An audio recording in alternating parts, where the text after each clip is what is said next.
Imagine a cena: Londres, 1642, uma cidade à beira do colapso enquanto a guerra civil entre rei e parlamento divide a nação. Em meio ao caos, entre móveis velhos e objetos esquecidos à venda numa movimentada rua comercial, um baú de cedro imponente chama a atenção. Sua madeira polida, fechos de metal trabalhado e um ar de mistério conquistam imediatamente um jovem casal, os recém-casados Sr. e Sra. Jones. Sem hesitar, levam-no para casa, sem sequer imaginar o tesouro que guardava em seu interior. Por 2 décadas, o baú permaneceu intocado, testemunha silenciosa de eventos que abalaram a história: a execução de Carlos I, o reinado de ferro de Oliver Cromwell e a restauração da monarquia. Até que, em 1662, ao tentarem movê-lo, um ruído metálico ecoou de dentro. Com um pedaço de ferro improvisado, o Sr. Jones força a pequena fresta do mecanismo oculto. Um clique. E então, como por magia, um compartimento secreto se revela.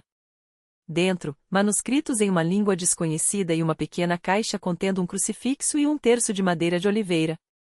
A descoberta os levaria a um nome que ecoaria pelos séculos: John Dee, o homem que desafiou os limites entre ciência e magia. Quem foi esse personagem fascinante e controverso? Um gênio do Renascimento, tão brilhante quanto enigmático. Matemático de mente afiada, conselheiro de rainhas, mas também um homem que jurava conversar com anjos. Cortês na corte de Elizabeth I, mas que terminou seus dias quase na miséria, banido e esquecido. Sua vida é um labirinto de contradições que nos convida a explorar: como um único homem pôde encarnar tanto a luz do conhecimento quanto as sombras do ocultismo? Antes de mergulharmos nessa jornada, um convite: se a curiosidade já o dominou, assine o canal agora mesmo. Para quem já nos acompanha, lembre-se do like, é o combustível que mantém essas histórias vivas. E se você é novo por aqui, acomode-se. Esta não é uma narrativa qualquer.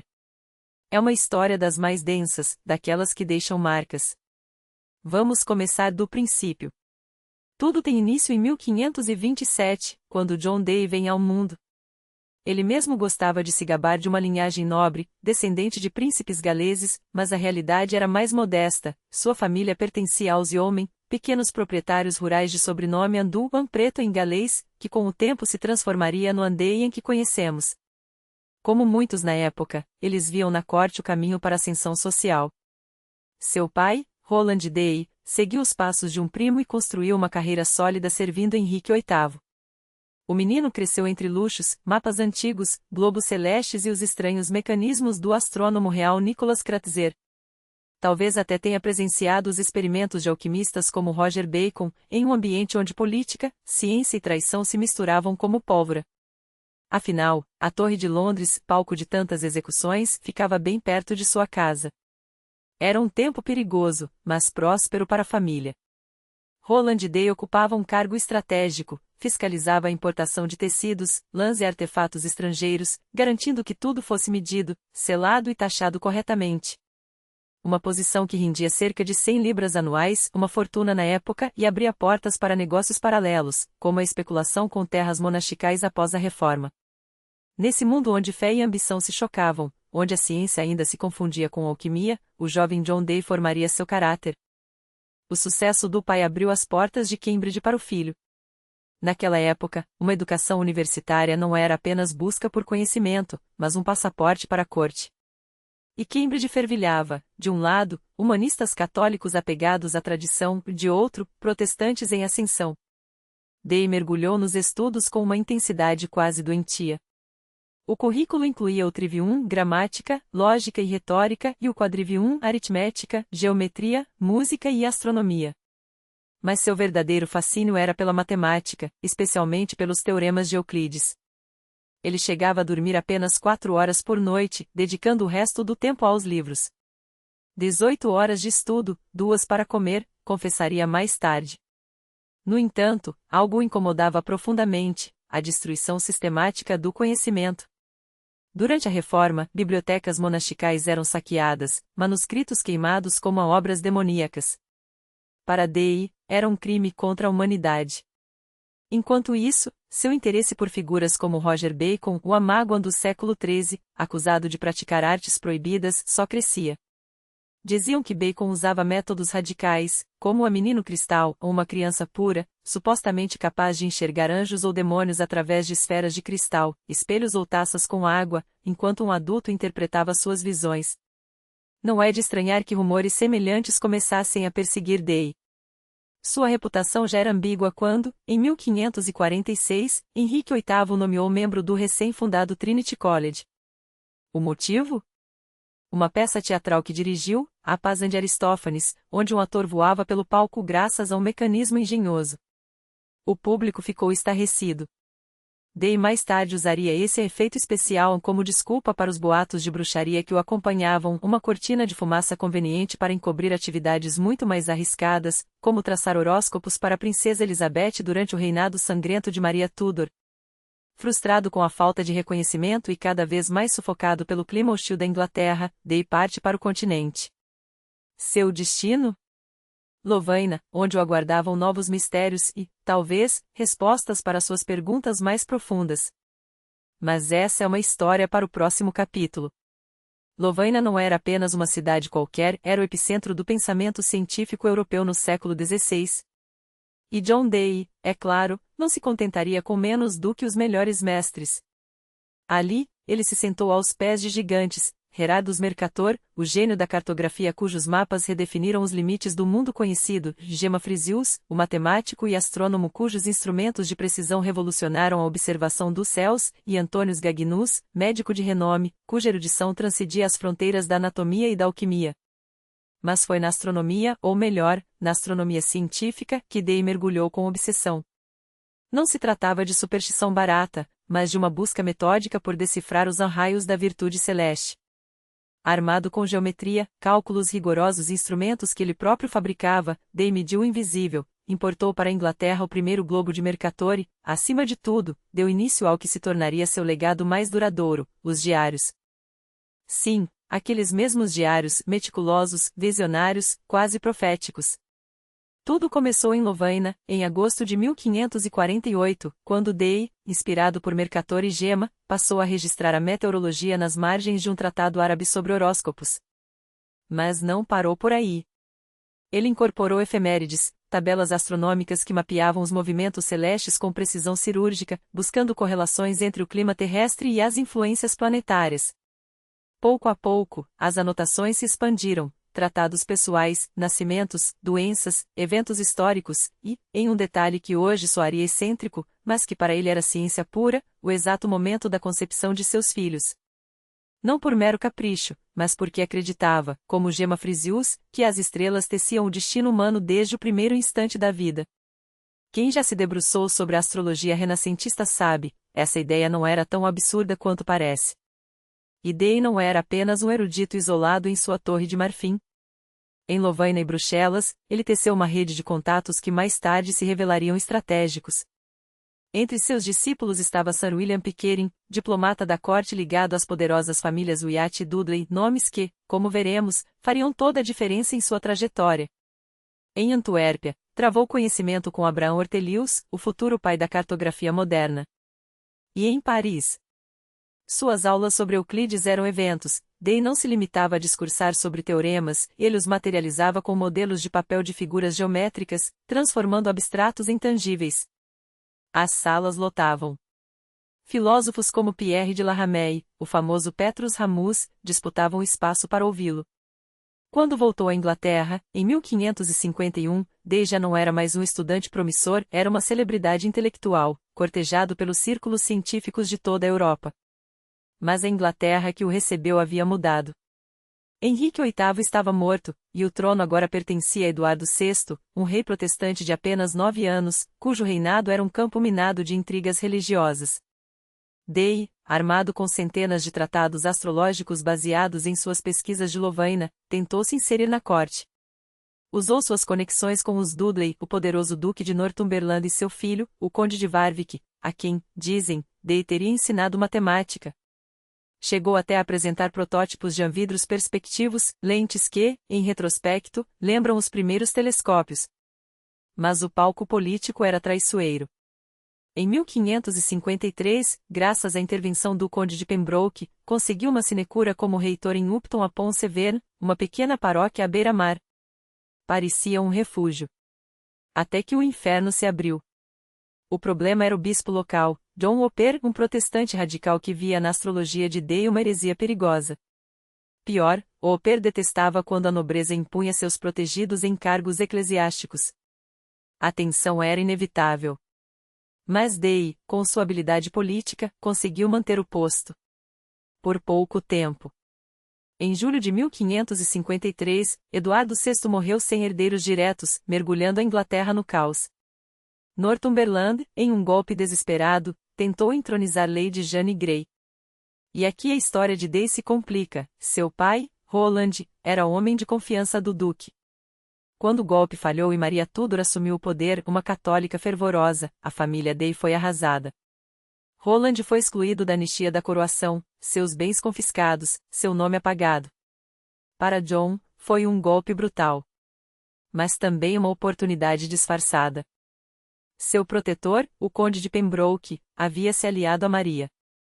Mas ambos ainda eram vistos com desconfiança. Para sobreviver, Dei precisava provar lealdade à nova ordem. E foi então que fez algo surpreendente. Em 1554, sob o patrocínio de Pembroke e do notório bispo Edmund Bonner, o carniceiro de Londres, famoso por sua crueldade contra hereges, Dei se ordenou sacerdote católico.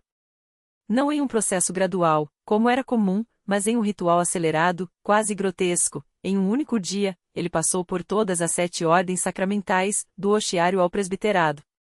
Um recorde de hipocrisia ou de pragmatismo. Porque Bonner não era qualquer clérigo. Era o homem que se deleitava com a tortura de protestantes, que insultava prisioneiros e cuja reputação de sádico era tão sólida que até seus inimigos o chamavam de um algoz de batina. Claro, os protestantes podem ter exagerado, mas o apelido colou. E ali estava Dei, um simpatizante protestante, ajoelhando-se diante dele, recebendo as mãos que queimavam hereges. O paradoxo é de cortar a respiração. O mesmo homem que buscava a verdade nos astros agora se curvava à máquina de repressão religiosa mais temida da Inglaterra. Mas nem isso salvou. Em 1555, o país ardia em paranoia. Maria Tudor, aos 38 anos, anunciará uma gravidez que nunca chegava, um mistério que alimentava teorias de bruxaria. Quem herdaria o trono se ela morresse? Seu marido, Filipe da Espanha, ou a meia-irmã protestante, Elizabeth? E foi nesse clima de histeria que Dei, junto a aliados ligados a Elizabeth, foi acusado de traçar horóscopos predizendo a morte da rainha e a ascensão de sua rival. Em 28 de maio, a prisão. As acusações? Matemática, sim, porque calcular era suspeito demais. Depois vieram as alegações mais sinistras: feitiçaria aberta, conluiu contra a coroa, bonecas de cera com a efígie de Maria e Filipe, supostamente usadas para amaldiçoá-los. Falava-se até em espíritos e aqui seus experimentos com cristalomancia, a arte de invocar visões por meio de cristais e espelhos, foram usados contra ele. Dei tentará abordar o tema com rigor científico, vinculando-o à ótica e à reflexão da luz, mas para seus acusadores, isso soava como pacto demoníaco. A situação era tão grave que o conselho privado chegou a considerar a tortura. Mas Dei, mais uma vez, escapou da forca graças a seus poderosos padrinhos e à falta de provas concretas. Quando saiu da prisão, porém, descobriu que sua liberdade tinha um preço, foi entregue à tutela espiritual de um dos mais fanáticos caçadores de hereges. A ironia era cruel. Para sobreviver, o homem que um dia sonhara decifrar os segredos do universo agora deveria fingir devoração pela mesma fé que o perseguia. O destino reservou a Dei um caminho ainda mais tortuoso. Não bastasse a humilhação de servir sob as asas de Bonner, o carneiro sanguinário, como o chamavam os protestantes, ele foi obrigado a escalar degrau por degrau a hierarquia eclesiástica que tanto desprezava. Primeiro, os cargos menores: leitor, acólito, exorcista, porteiro. Depois, as ordens sacras: subdiácono, diácono. Cada etapa era uma prova de fogo, uma pausa calculada para que seus mentores avaliassem sua lealdade. Entre uma cerimônia e outra, meses se arrastavam como anos. E foi justamente na casa desse carrasco da fé que Dei presenciou um episódio que selaria seu destino para sempre. Ele estava presente nos interrogatórios de John Philpott, um dos mártires protestantes cuja resistência sob tortura se tornaria lendária. Em uma carta escrita do cárcere, Philpott não poupou palavras, chamou Dedian grande feiticeiro, um servo das trevas ao lado de Bonner. Para os reformados, qualquer um que respirasse o mesmo ar que o bispo era cúmplice de seus crimes e, pior, um agente do diabo disfarçado de clérigo. A acusação, imortalizada no livro dos Mártires de John Foxe, colou em Day como uma maldição. Mesmo quando Foxe tentou, anos depois, suavizar o tom, o estigma já estava cravado: o mago, o ocultista, aquele que dialoga com demônios. A ironia. Foi justamente nesse inferno de fanatismo que Day encontrou um refúgio inesperado: os livros. Dizem que Bonner, apesar de sua crueldade, era um bibliômano. Sua coleção particular deve ter sido um oásis para Day, que, cercado por dogmas e fogueiras, começou a reunir sua própria biblioteca, uma atitude de rebeldia silenciosa. Em menos de um ano, já possuía quase 70 volumes impressos e 8 manuscritos raríssimos. Não havia sistema, ele devorava tudo. Clássicos gregos e latinos, tratados árabes, grimóires medievais, obras de astronomia, ótica, geografia, alquimia. Não por acaso, sua coleção incluía textos de neoplatonismo, cabala e magia angélica, os mesmos que, anos depois, o fariam ser acusado de heresia. Day não queria apenas ler, queria possuir todo o saber do mundo. Chegou a propor à rainha Maria Tudor e ao cardeal Pole a criação de uma biblioteca real para preservar manuscritos ocultistas, mas sua ideia foi ignorada. O conhecimento que ele buscava era perigoso demais para uma corte que queimava pessoas por muito menos. Foi em 1556, mergulhado nos tratados herméticos atribuídos a Hermes Trismegisto, que Day encontrou o que acreditava ser a chave para decifrar Deus.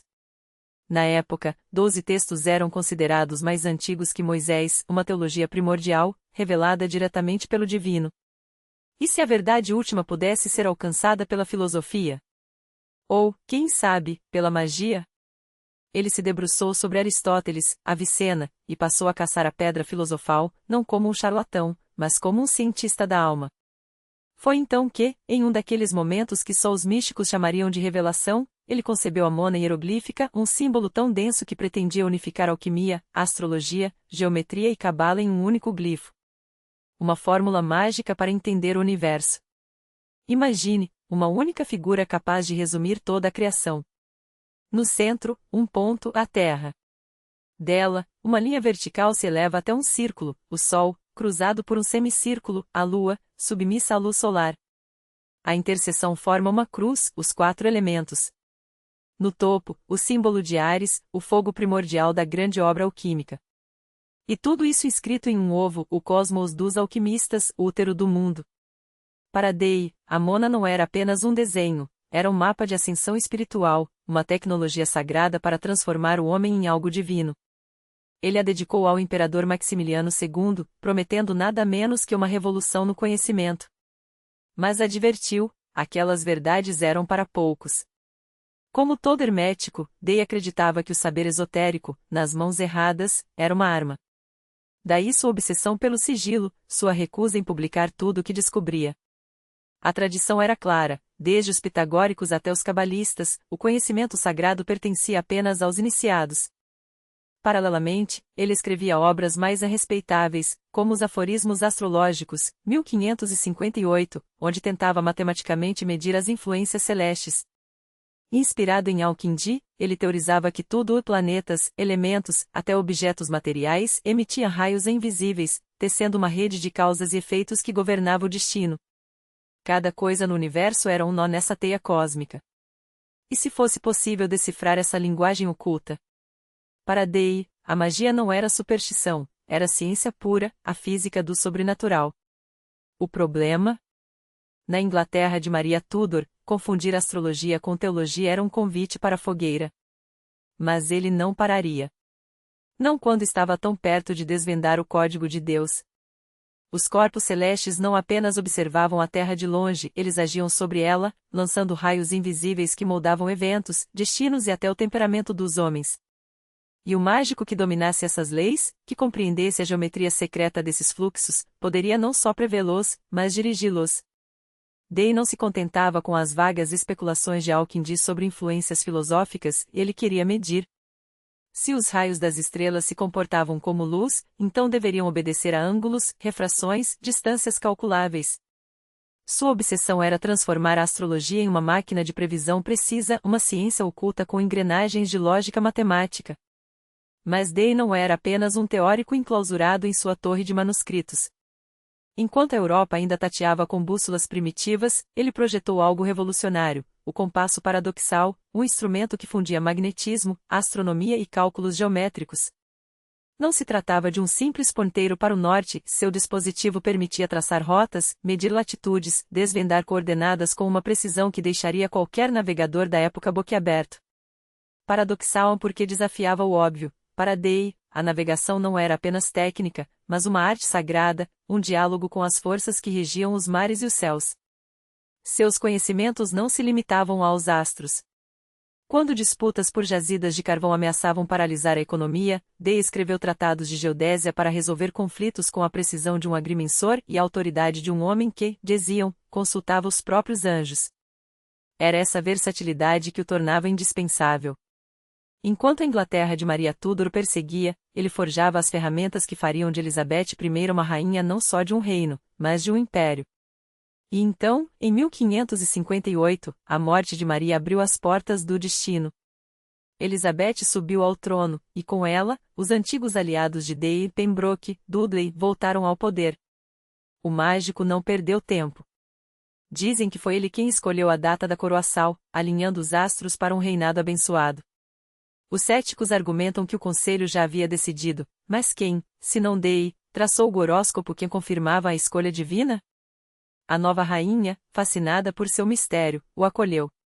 Quando ele lhe apresentou a Monas hieroglífica em 1564, um símbolo esotérico que condensava o cosmos em linhas entrelaçadas, Elizabeth não viu heresia, mas poder. Isso é importante, teria murmurado, protegendo-o quando os rumores de bruxaria ressurgiram, como sombras que nunca o abandonavam. Porque o estigma do arquimago era uma maldição e uma arma. O processo de 1555, as acusações de Philipot, as intrigas dos rivais na corte, tudo isso alimentava a lenda, mas também o isolava. Enquanto homens como John Prestal, alquimista e espião, vendiam promessas de ouro transmutado e feitiços políticos, e acabavam na torre por suas figuras de cera demasiado realistas, Day jogava um jogo mais perigoso, unia ciência e magia não para enriquecer, mas para revelar. Sua alquimia não era a dos charlatães como Cornelius de Lanoy, o holandês que prometeu transformar chumbo em ouro nos porões do Tesouro Real e falhou espetacularmente, deixando apenas cinzas e risos amargos. Day via além. Para ele, o lápis filosoforum era menos um metal do que uma chave para decifrar a linguagem da criação. E enquanto a corte se dividia entre os que caçavam ouro e os que caçavam hereges, Day tecia outra rede, a de um império. Aconselhava navegadores como um Frei Gilbert e Martin Frobisher, não só traçando rotas para o noroeste, mas forjando o mito de uma Inglaterra destinada a governar os mares. Seus mapas não mostravam apenas terras, mas profecias, o retorno do rei Arthur, a aliança com os anjos, a British Empire como manifestação de um desenho cósmico. Para Day, colonizar não era apenas conquistar, era cumprir um ritual. Claro que uma mente assim não passaria despercebida quando ameaças sobrenaturais pairavam sobre a coroa. Em 1557, uma cometa cortou os céus, espalhando pânico como um presságio de fogo. E quem, se não John Day, seria chamado para decifrar seu significado? A corte não chamaria qualquer um para decifrar os desígnios celestes. Day foi convocado não apenas para interpretar a cometa, mas para acalmar uma nação à beira do delírio. Naqueles tempos, os céus não eram um espetáculo neutro de leis físicas, mas um pergaminho divino onde Deus escrevia seus avisos em chamas. Guerra, peste, traição, cada estrela cadente era um presságio, cada eclipse um anúncio de desgraça. Quando aquele rastro de fogo riscou o firmamento sobre Londres, até os lordes do conselho privado tremeram. Seria a morte da rainha? Um golpe iminente? O colapso do reino? Day, porém, não se curvou ao terror coletivo. Armado com Ptolomeu e Aliasim, com os cálculos dos astrônomos árabes e a lógica dos antigos, ele ousou fazer o impensável, desmistificar. Sim, a cometa era um fenômeno natural, governado por leis, não por demônios. Um corpo celeste, não um arauto do Apocalipse. Sua interpretação, uma mistura de erudição e diplomacia, não apenas acalmou os ânimos como cimentou seu status, o homem que falava com os céus e os decifrava. A partir daí, quando o sobrenatural ameaçava a coroa, era a ele que recorriam. E as ameaças não faltavam. Em 1578, o caso das figuras de cera abalou Westminster. Encontraram bonecos esculpidos à semelhança de Elizabeth, cravados de agulhas, magia negra em sua forma mais clássica e sinistra. Quem, se não Dei, poderia desvendar a maldição e neutralizá-la? Ironias do destino. Enquanto ele era chamado para combater a feitiçaria, seu velho rival, o padre John Prestal, era preso sob a mesma acusação. A reputação de Dei, assim, oscila entre dois polos, o mago que conjura anjos e o caçador de bruxas que os expurga. Uma dualidade que, longe de enfraquecê-lo, só aumentava seu mistério.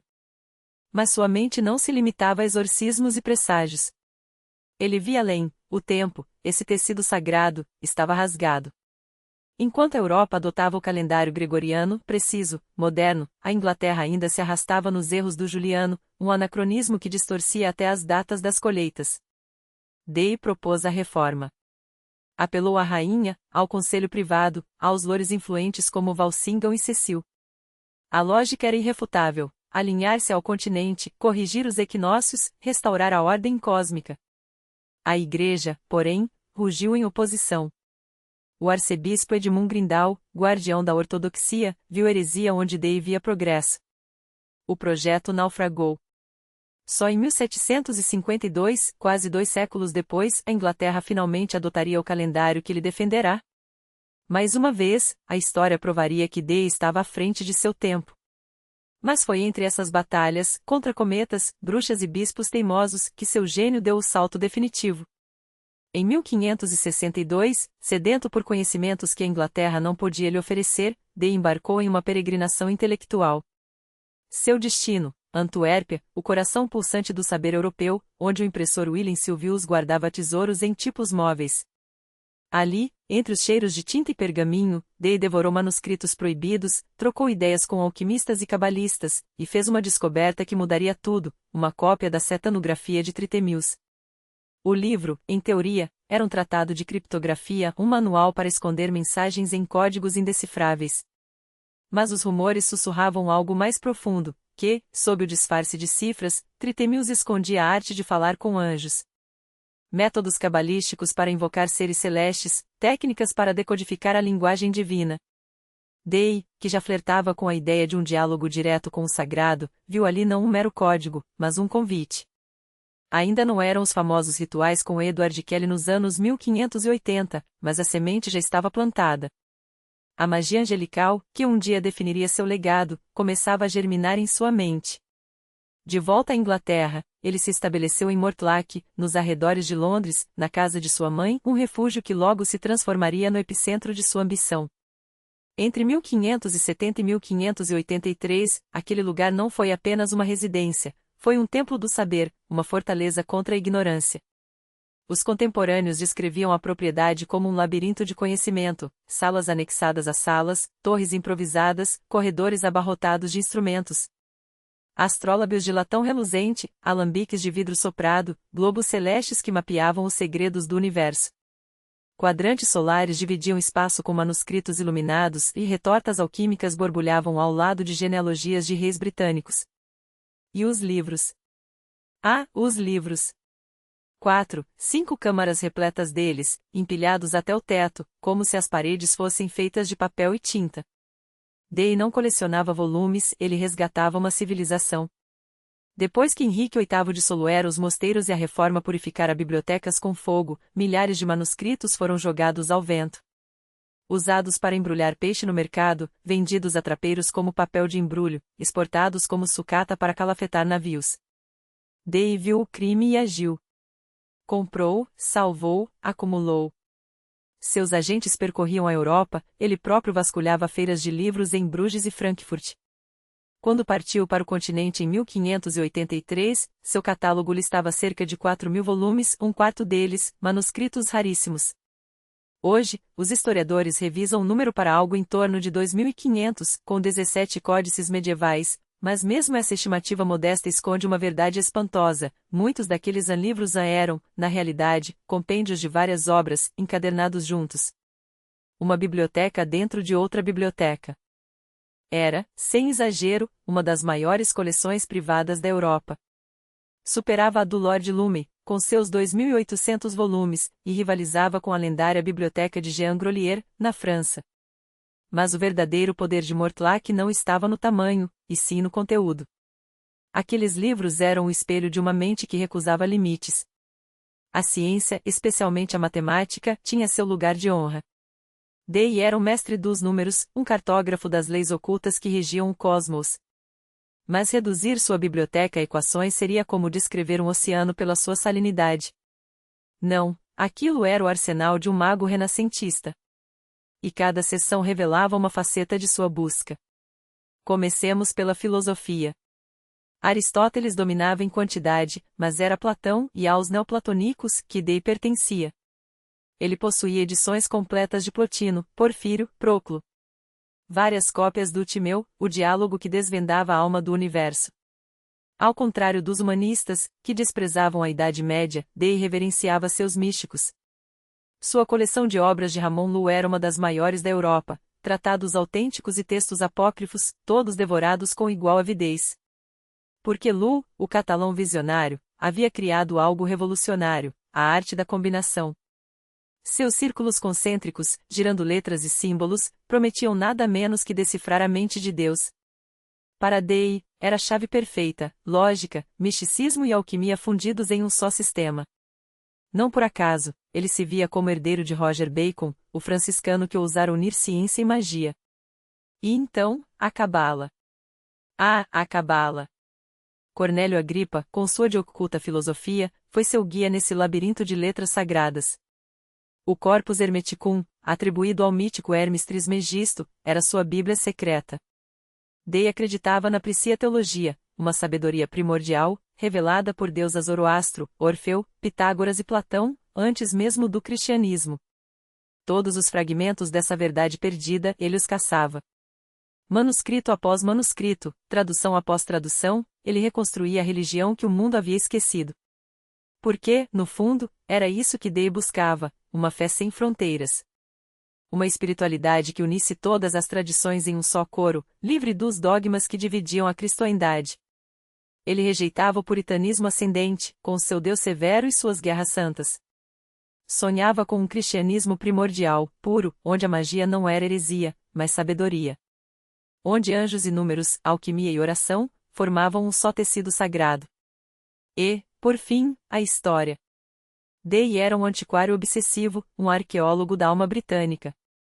Colecionava crônicas galesas, genealogias celtas, documentos que provavam a grandeza perdida da ilha. Não por nostalgia, mas por convicção, a Inglaterra não era um reino qualquer. Era Nova Atlântida, herdeira de uma linhagem divina que remontava ao próprio rei Arthur. E ele, John Day, seria seu profeta. Não era um mero colecionador de relíquias como os outros antiquários de sua época.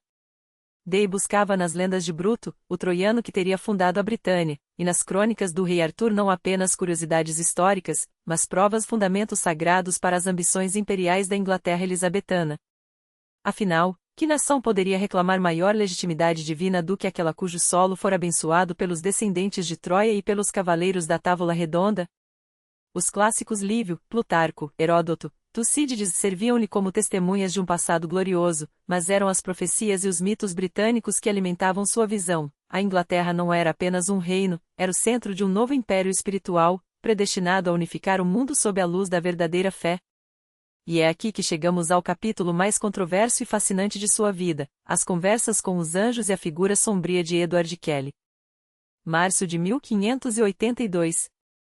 Na casa de Day em Mortlack, aparece um homem que se apresenta como Edward Talbot ou Talbot, como ele próprio alternava. Só mais tarde viria à tona sua identidade real, Edward Kelly, um nome marcado por um passado de fraudes e violência. Os registros judiciais o acusavam de falsificação de documentos e, possivelmente, de testamentos forjados. Sua punição: a mutilação pública, lhe cortaram as orelhas, um estigma que o acompanharia como uma sombra, transformando-o em figura ao mesmo tempo repelente e intrigante. Mas Kelly não era apenas um criminoso, era um homem de uma eloquência hipnótica, capaz de convencer até os mais céticos. E Dei, que há anos buscava um mediador entre o céu e a terra, viu nele a peça que faltava. Porque Dei, embora gênio, não ouvia os anjos. Sua magia angelical, enraizada na tradição cristã da Trindade e nos métodos ocultos de Agripa, exigiam-os criar alguém que pudesse ver e ouvir o invisível. Seu primeiro candidato, Barnabas Saul, fugira aterrorizado. Outros tentaram, incluindo seu próprio filho, Arthur. Mas foi Kelly quem, olhando para um cristal ou um espelho mágico, descreveu visões que Dei registrava com meticulosidade obsessiva. Arcanjos como Uriel, Miguel e Gabriel ditavam mensagens, revelavam segredos cósmicos, entregavam uma linguagem sagrada ao enochiano junto com tabelas, selos e instruções para a construção de um altar da aliança, coberto por cerimônias e invocações. Tudo isso para quê? Dei não buscava poder pessoal. Ele queria salvar o mundo. Sonhava com o fim das guerras religiosas, com a reunificação do cristianismo fragmentado, com uma reforma global baseada na religião primordial pura, amorosa, iluminada que, acreditava, lhe era revelada pelos céus. Seus diários estão repletos de exortações angelicais à piedade, à humildade, à misericórdia. Os anjos ou o que Kelly transmitia como tal insistiam, aquele conhecimento deveria ser levado aos governantes da terra. Era uma missão divina. E aqui surge uma das maiores enigmas da história: o enochiano era real? Existe um corpus de textos nessa língua, transcritos pela própria mão de Dei. Séculos depois, estudiosos ainda debatem: seria um idioma antigo, uma elaboração genial de Kelly, ou o produto do subconsciente de Dei? Uma coisa é certa: por anos, eles acreditaram piamente que falavam com Deus. E essa crença os consumiria. Até que, em maio de 1583, tudo muda. Chega a Mortlack um nobre polonês ambicioso, Albrecht Lasky, um homem sedento por poder e riquezas. E os anjos, é claro, prometeram-lhe o trono da Polônia. Lasky, extasiado, convida Dei e Kelly com suas famílias a acompanhá-lo. Mas a partida não foi inocente. Sir Francis Walsingham, o implacável chefe da inteligência de Elizabeth, já desconfiava. Havia algo de perigoso naqueles homens e suas revelações. Ainda assim, em setembro de 1583, sob o manto da noite, Dei, Kelly, suas esposas, filhos e Lasky fugiram da Inglaterra oficialmente para escapar de credores, mas talvez para escapar de algo muito pior. Lenda ou verdade, correu o boato de que a biblioteca de Dei fora saqueada em sua ausência. Na realidade, seus livros e pertences foram dilapidados por credores e amigos inescrupulosos, mas não houve o massacre que alguns descreveriam. O que importava é que uma odisseia estava apenas começando. Holanda, Alemanha, Lubeck, Rostock, Skiessen, Cracóvia. Os anjos continuavam a ditar profecias, muitas delas apocalípticas. Em Cracóvia, buscaram contatos na Universidade Jagiellonica. Depois, Praga, o epicentro do ocultismo europeu sob o reinado de Rodolfo II, imperador obcecado por alquimia e mistérios. Dei esperava encontrar ali um patrono. Em setembro de 1585, finalmente consegue uma audiência. Rodolfo ouviu suas revelações angelicais com indiferença. O imperador, afogado em suas próprias superstições, não viu valor naquilo. Pior, os representantes da Igreja Católica em Praga desconfiavam. O núncio papal sugeriu, com diplomacia venenosa, que Dei fosse a Roma para ter sua magia examinada por teólogos.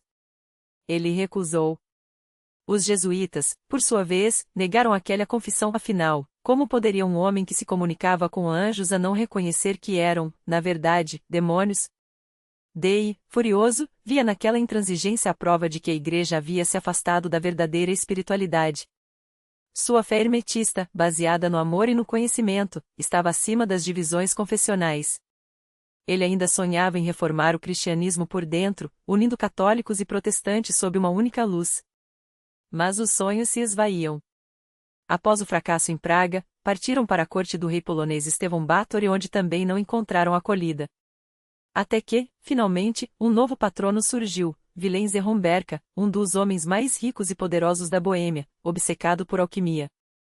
E aqui, o equilíbrio entre Dei e Kelly começa a ruir. Kelly, cada vez mais independente, promete a Romberka ouro e Dei, outrora o centro de tudo, é relegado a segundo plano. O mediador vira alquimista, e suas visões, antes sagradas, agora parecem esgotadas, talvez até fabricadas. A tensão entre os dois cresce. Até que, em abril-maio de 1587, no castelo de Romberca, os anjos ou Kelly ditam a ordem mais chocante de todas. Day e Kelly devem trocar de esposas. Para um homem como Day, profundamente religioso, e para sua esposa Jane, era um golpe moral devastador.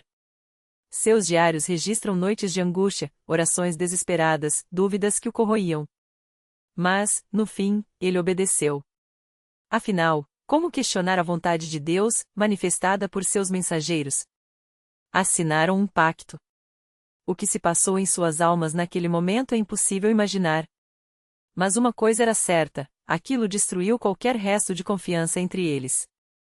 E depois desse episódio, seus caminhos começaram a se separar de forma irreparável. Enquanto Kelly mergulhava cada vez mais fundo nos segredos da alquimia, ganhando fama, títulos e o favor do imperador Rodolfo II, que lhe concedeu nobreza por seus supostos feitos, Day languecia em saudade da Inglaterra. A própria rainha Elizabeth, que outrora o havia enviado ao continente com missões secretas, agora ansiava por seu retorno. Mas não apenas por ele, seus conselheiros, especialmente o astuto Lord Burghley, Cecil, tinham os olhos postos em Kelly. Os rumores de que o alquimista dominava a transmutação do chumbo em ouro circularam pelas cortes europeias como um incêndio, e a coroa inglesa não queria ficar para trás. Edward Didier, velho amigo de Day e poeta da corte, cruzou a Boêmia mais de uma vez, tentando persuadir Kelly a voltar. Ofereceram-lhe riqueza, proteção, um lugar ao sol no reino que mais brilhava na Europa. Kelly, no entanto, permaneceu. Talvez o poder que agora detinha, ou a ilusão dele, fosse mais sedutor do que qualquer promessa de Elizabeth. Ou talvez, como alguns sussurravam, ele temesse as perguntas que o aguardavam em Londres sobre o ouro que supostamente fabricava, e que nunca aparecia em quantidades suficientes. Day, por sua vez, não teve escolha. Em novembro de 1589, após 6 anos de exílio espiritual e humilhação, embarcou com a família de volta à Inglaterra. Foi um adeus definitivo. Kelly, abandonado à própria sorte, seria preso repetidas vezes por ordem do imperador, até morrer em uma tentativa desesperada de fuga da prisão, uma queda de uma torre, dizem as crônicas, ou talvez um assassinato disfarçado. O homem que jurava conversar com anjos terminou seus dias como um criminoso comum, esquecido até pelos que um dia o idolatraram. O retorno de Day, no entanto, não foi o triunfo que ele imaginara. Em dezembro de 1589, Elizabeth o recebeu em audiência privada. Ouviu seus relatos sobre as visões, os serviços prestados à coroa, as perdas materiais sofridas em nome da Inglaterra. Prometeu compensá-lo. Mas promessas de rainhas, como Day logo descobriria, são tão voláteis quanto o mercúrio em seus cadinhos. Nenhum pagamento chegou.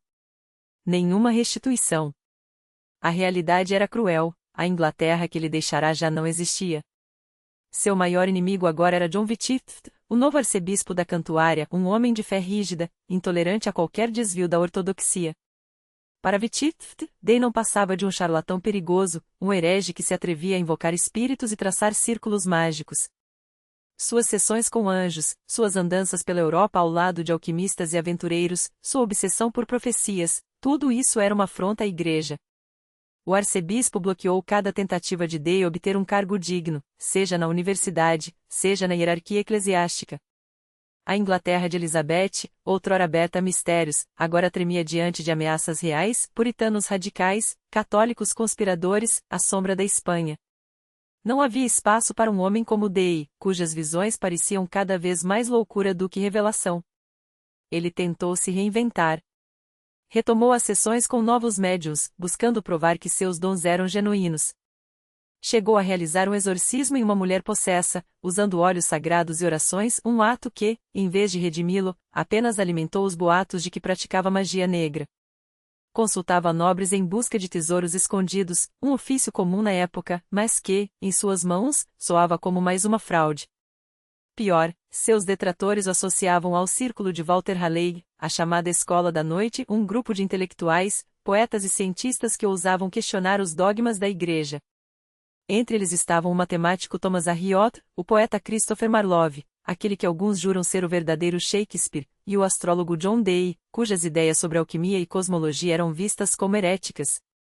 Não havia provas de que fosse uma seita organizada de ateus, como acusavam seus inimigos.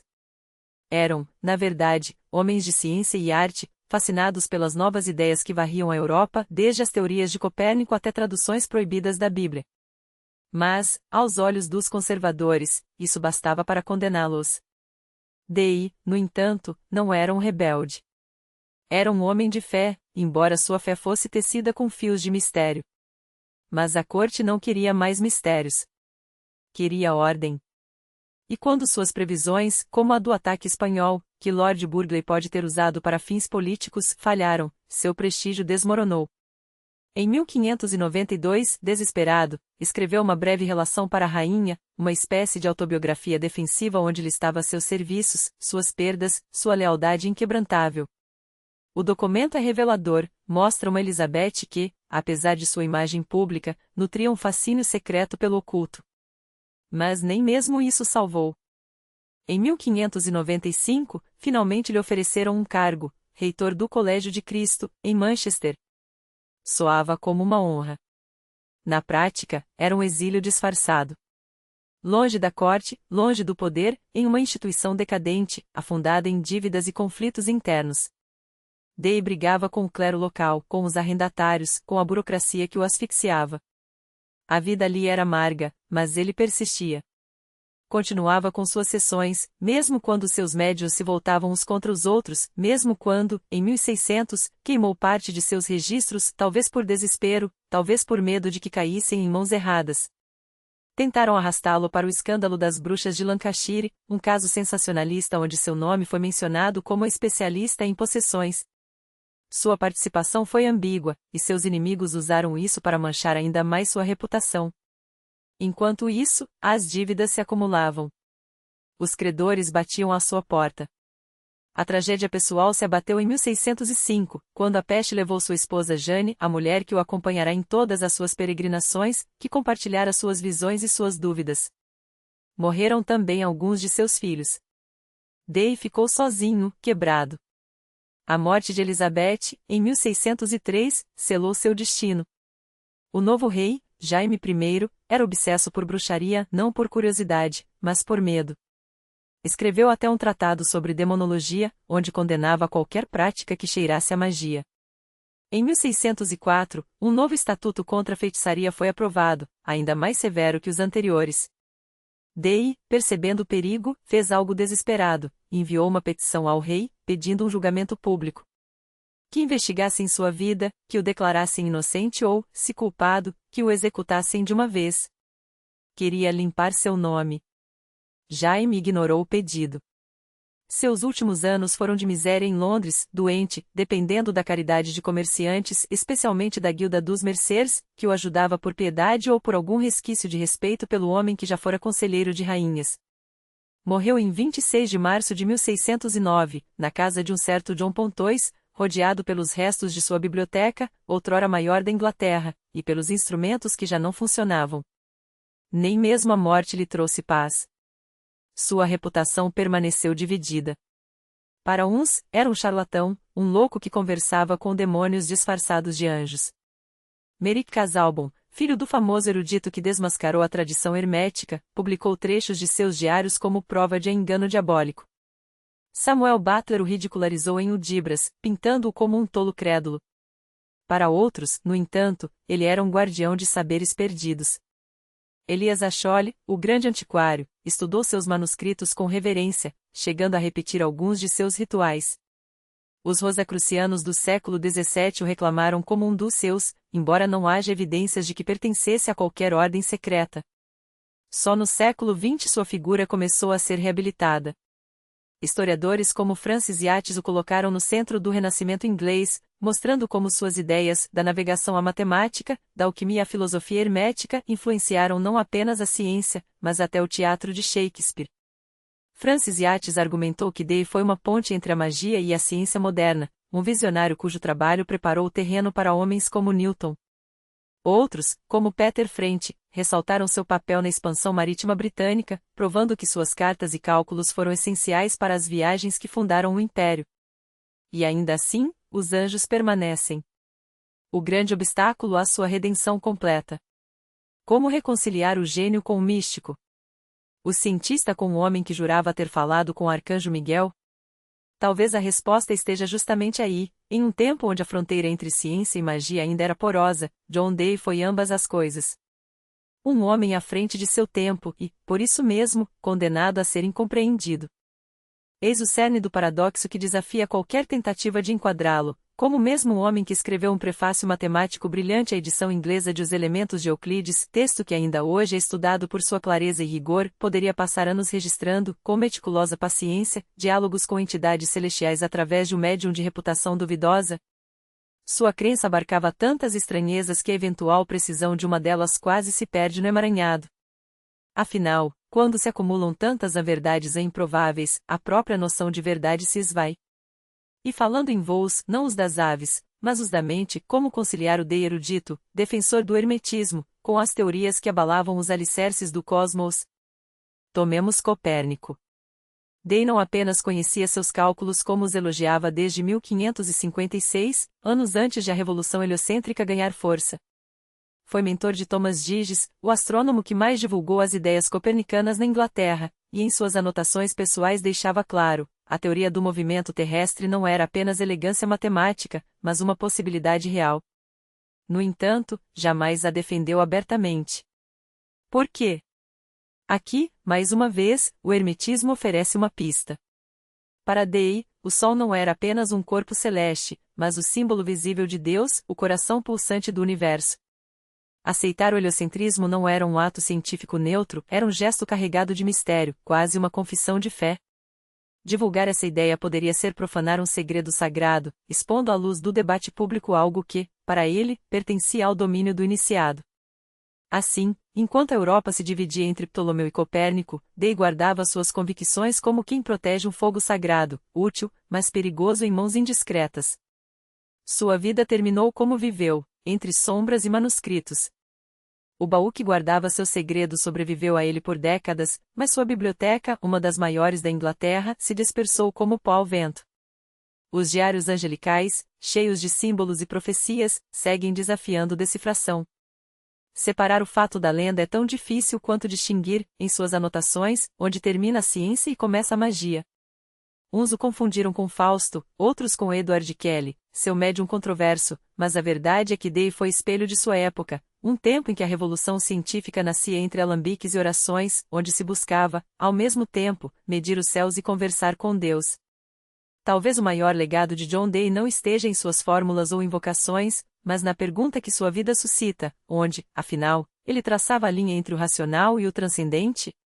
O que o movia com mais força, a sede de desvendar os mecanismos do mundo ou a ânsia por um conhecimento que ultrapassasse os limites humanos? A resposta, como tudo em sua história, depende de onde se está, se do lado da luz fria da razão ou da penumbra onde os anjos ainda sussurram. E você, em qual lado se colocaria?